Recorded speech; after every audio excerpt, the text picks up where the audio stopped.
começando mais um episódio do videocast Nasce Uma Ideia, que é produzido pelo portal Metrópolis, pelo Núcleo Criativo de Branded Content e apresentado por mim, Natália André. Aqui a gente fala sobre negócios, criatividade, empreendedorismo, nova economia, educação e tudo que envolve a criação e o lançamento de uma boa ideia. Por isso a gente está aqui na Gramado Summit, que é o maior brainstorming da América Latina, um evento de imersão no ecossistema de inovação do Brasil, com mais de 200 palestrantes, que são vozes influentes em negócios de todos os tipos. Em plena Serra Gaúcha, por 3 dias seguidos, milhares de pessoas circulam entre os 7 palcos de conteúdos simultâneos, mais de 500 expositores e centenas de investidores. E a gente vai continuar falando de negócio, ideias muito boas e extremamente rentáveis, com o que eu chamei... A gente fez agora um painel, acabou de fazer o nosso painel, que eu chamei de Beatles, da Gramado Summit, que é o Podpah. Mas a gente não conversou com o Igão e com o Mítico, a gente trouxe a cabeça pensante, o bastidor, o CEO do Podpah, que é o Vitor Assis. Vitor, obrigada, viu? Pô, Nath, obrigado. Eu nunca participei de um podcast, então, apesar de a gente trabalhar com isso, então se eu estiver falando longe do microfone, se eu estiver fora do enquadramento aí, pessoal, vocês me avisam aí, hein?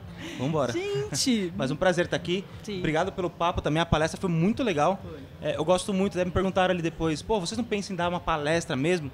Eu falei, cara, eu prefiro bater um papo, inclusive, se possível, até envolver a audiência nisso, que eu acho muito mais legal, uma troca muito mais real, assim. Sim. Então, obrigado pelo tempo que a gente teve ali, foi muito legal. Sim. E vamos conversar mais um pouquinho aqui. Muito bom. Você brincou, e realmente é verdade, nunca tinha falado a um podcast. E você também não veio do ramo do podcast, né? Eu tô perguntando para todo mundo aqui. Vou perguntar para o Washington Oliveto, perguntei para a Pequena Lô, para todos os influencers e empresários que estão passando por aqui. Qual é a jornada das pessoas até aqui? E como eu disse, você não veio do universo do podcast, mas está aí à frente do Podpah, que é dos canais agora mais ouvidos do Brasil. Então conta pra gente a sua jornada até aqui. Aqui acho que a gente tem mais tempo, eu consigo contar minha jornada completa, Sim. Inclusive a parte acadêmica, né, disso. Uhum. Eu sou formado em Publicidade e Propaganda pela Universidade Anhembi Morumbi. Eu comecei meu trabalho no Banco Bradesco, e aí eu comecei trabalhando em agência, aquele coletinho do Posso Ajudar, ajudava o pessoal nos caixas eletrônicos ali e tudo mais. E aí, depois de um processo de uns 3 meses em agência, eu consegui uma vaga para entrar na parte de endomarketing do departamento de varejo do banco. Então, basicamente, eu fazia marketing interno para os funcionários que trabalhavam em agência do banco. Então, tratar bem o cliente, campanhas assim de conscientização, melhor atendimento, etc. E eu fiquei 2 anos trabalhando com isso. Quando chegou no meu segundo ano, eu estava terminando a minha faculdade, então estava no último ano de faculdade, e para eu subir de cargo, assim, eu subir mais algum cargo dentro da empresa, do Bradesco, eu precisava ter uma idade mínima, assim, uma coisa antiga, né? Acho que nem existe mais hoje, né? Mas na época eu precisava ter uma idade mínima, assim, e eu falei, cara, eu não vou ficar aqui mais 5, 6, 7 anos, sabe quanto tempo que era? Eu falei, não vou ficar aqui. Que loucura, né? E aí na época eu conversei com o pessoal tal e pedi para sair do emprego, peguei toda a grana da rescisão, grana de PL que eu tinha juntado, de participação dos lucros, né, PL, que eu tinha juntado nesse período e fechei para estudar, para fazer uma especialização em Londres. Então, minha carreira acadêmica passou também depois de uma formação na Anhembi Morumbi. Eu fui para Londres, fiquei 1 ano lá, onde eu estudei na Universidade de Artes de Londres, a St. Martin, como que fazer... O curso, basicamente, era de gestão de time criativo, né? Então, como você fazer uma gestão de equipe pensando na publicidade, no marketing e tal. Foi super legal, assim. Foi um período muito legal da minha vida, assim, que eu consegui... absorver uma cultura muito legal, diferente do que a gente tinha no Brasil. O inglês também voltou lindo, que me ajudou na volta pro Brasil trabalhar com a Adidas na Copa das Confederações, Copa do Mundo. Foi onde eu conheci o Rafael Romano, que hoje é o diretor de marketing do Podpah. Na época ele era meu chefe, então um pouco da minha formação profissional também passa pela mão do Romano, que hoje trabalha comigo diretamente. Então isso também foi super legal. E aí na volta pro Brasil, eu fiz um curso de especialização na SPM sobre branding também. E aí acho que esse curso também me levou depois da Copa do Mundo, depois de trabalhar 6 meses assim com Olimpíadas, eu chegar no Palmeiras como gerente de marketing focado em brand, construção de marca, rejuvenescimento de marca, por aí vai. Fiquei 6 anos no Palmeiras. Nesse meio tempo aconteceu o Podpah, aconteceu todo esse trabalho com a internet. E aí foi quando eu desliguei do Palmeiras para focar 100% no Podpah, que é onde eu estou hoje, de fato. Você lembra de cabeça alguns números do Podpah? Porque, enfim, além dos números de seguidores que são bem impressionantes, eu tenho aqui 6 milhões de inscritos no YouTube, 4 milhões no Instagram, 3 milhões no TikTok. Mas, para além disso, o número de visualizações muitas vezes deve ser até mais importante do que exatamente os seguidores. Sim, assim, a gente tem, junto às nossas redes sociais todas somadas, são mais de 19 milhões de seguidores, assim, é muito grande, assim, a gente tem um alcance muito grande de fato. Mas o número de visualizações médias que a gente faz por mês é o que nos mostra quão relevante nós ainda estamos, ou nós Sim. somos, e por aí vai. O Podpah hoje tem uma média, o canal do Podpah tem uma média de 70 milhões de visualizações por mês. É muita coisa. Obviamente, né, somado o canal principal das lives, etc., junto com o canal de cortes, que são os dois principais canais de conteúdos nossos. Então, é muita coisa, assim, é muito conteúdo saindo, é muita gente assistindo. A gente se perde até, assim, quando a gente mostra um vídeo que a gente mostrou na palestra aqui, a gente até esquece, fala, cara, isso foi o ano passado, não tem coisa de 2021, é só de 2022 pra frente ali. Sim. Então a gente faz muita coisa mesmo, assim, a gente tá agora em abril, parece que a gente tá em setembro, de tanto que a gente já trabalhou esse ano. Sim. Então, esse ritmo de produção de conteúdo, de inovação, de, enfim, cada vez buscar fazer uma coisa nova, é o que faz também a gente conseguir cada vez mais relevância e continuar sendo atrativo para o público, né? A gente falou no painel, e é muito interessante da gente repetir aqui, porque o Nasce Uma Ideia fala sobre negócios, sobre como que o Podpah é monetizado, né? Quais são os produtos, como vocês ganham dinheiro, Uhum. né? E quais são os negócios dentro do Podpah, que já não é mais aquele podcast que surgiu há menos de 3 anos e hoje é um canal com vários produtos. Assim, para contextualizar um pouquinho, o Podpah começou de fato como um podcast, né?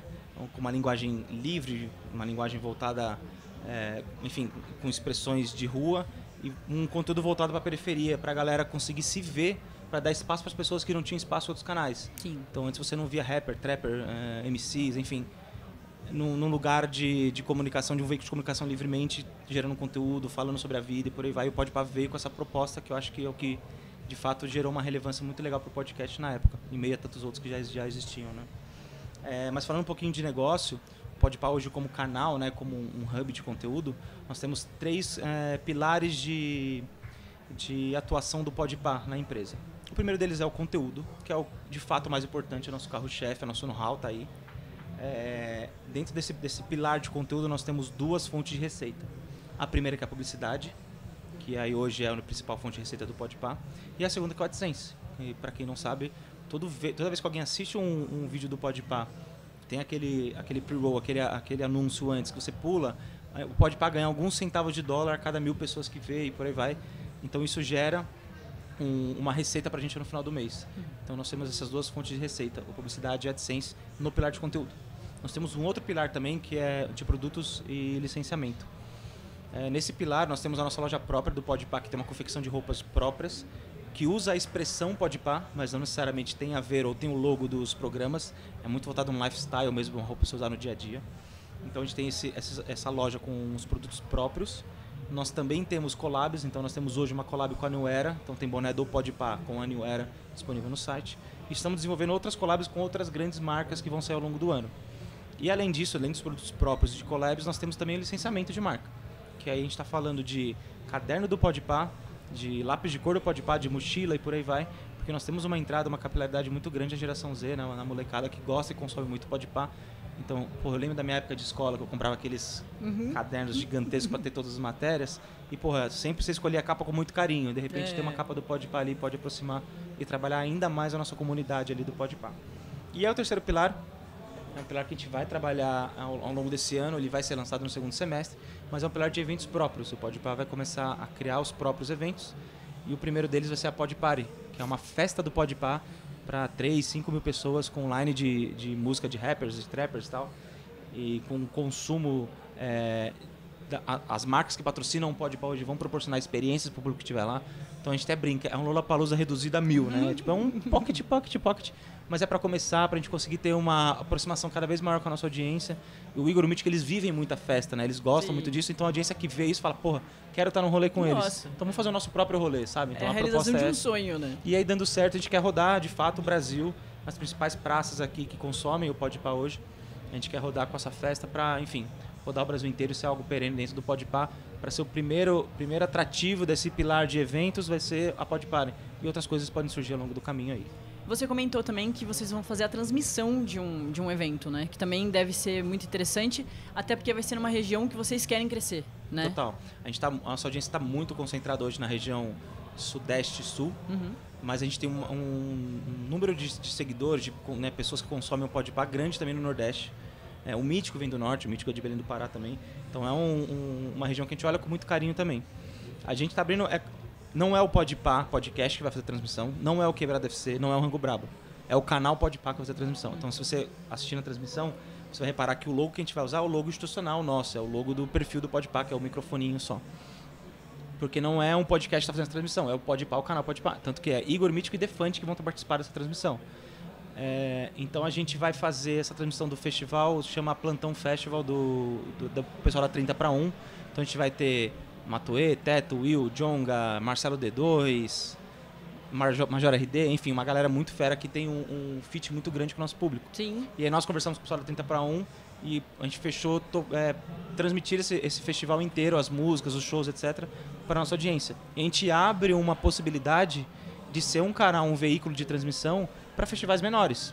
A gente não está falando aí de Lollapalooza, Rock in Rio, que de fato vão estar em grandes canais de TV. Sim. Mas tem muitos festivais, principalmente do rap, do trap, que não tem essa visibilidade na TV e que a gente quer dar essa visibilidade porque a gente se propôs a fazer isso com podcast e por que não agora com festivais de música, né? Então o Plantão vai ser a primeira atuação nossa. A gente espera que dê tudo certo. Está marcado para o dia 20/4. Então a gente vai ser a nossa primeira atuação.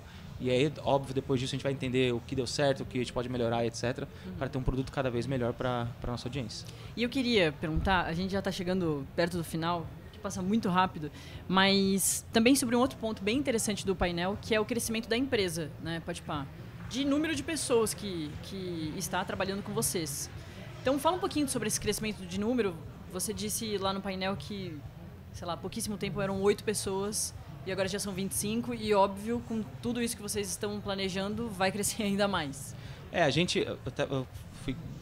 Falei ali no painel, nós nos mudamos para o estúdio novo no final de outubro, se eu não me engano, e o Rango Brabo nasceu no meio de setembro.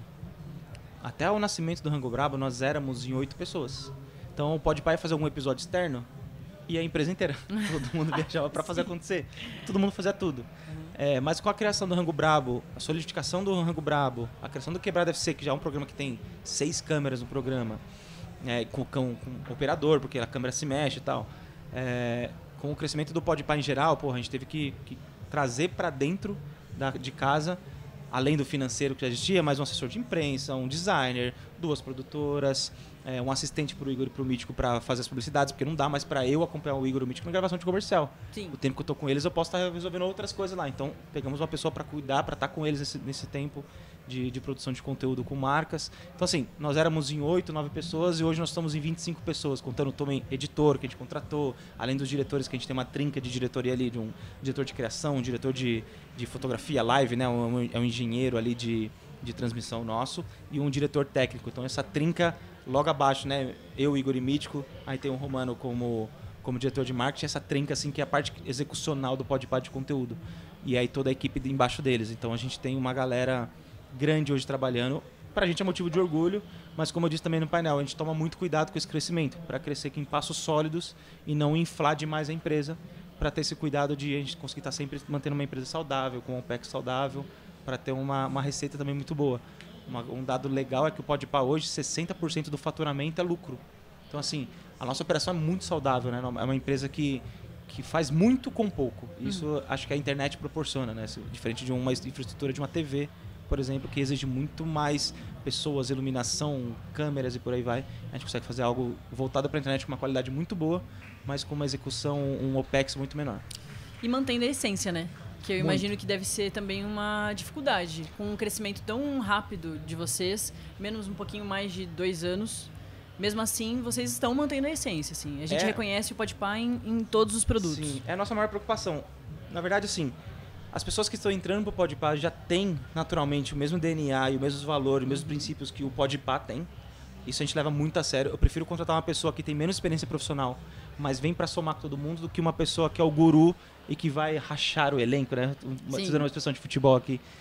Então a gente toma muito cuidado, assim, que o nosso primeiro filtro é esse. É como essa pessoa vai se encaixar com o resto das pessoas. É o primeiro filtro que a gente faz. E aí, também falando um pouco dos programas, é isso. A gente precisa ter o DNA do apresentador, que de fato tem fit com a nossa audiência, isso é pensado antes. Então tem que ser, o Rango Brabo, por exemplo, era um projeto que chamava Rango Zica. A gente mudou para Rango Brabo porque o Defante Carioca faz mais sentido para ele. ele concebeu a dinâmica do programa. A gente fez todo o cenário, a gente quis fazer uma cozinha linda para ter um maluco ali cozinhando. E ele concebeu toda a edição, o formato, tipo, a nossa equipe com ele chegou a esse produto que é hoje.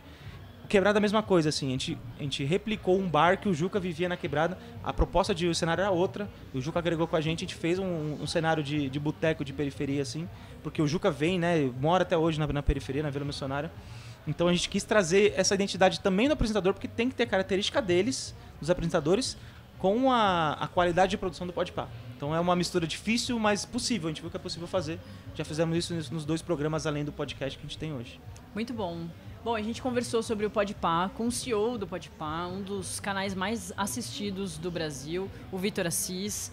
Vitor, muito obrigada. Nath, obrigado, foi um prazer. A gente precisa fazer um podcast de 2 horas para conseguir conversar tudo. Precisa. Mas obrigado, foi um prazer. Estamos sempre à disposição de vocês. Muito bom. Bom, é isso. Esse foi mais um episódio do videocast Nasce uma Ideia, aqui do Metrópolis, do núcleo de Branded Content do Metrópolis. Todos os episódios estão sendo gravados aqui na Gramado Summit, o maior brainstorming da América Latina, aqui no Rio Grande do Sul. Todos estão sendo apresentados por mim, Natália André, jornalista aqui do Metrópolis. Para acompanhar os outros episódios, acesse as nossas redes sociais e também o site metrópolis.com. E a gente continua por aqui. Tchau!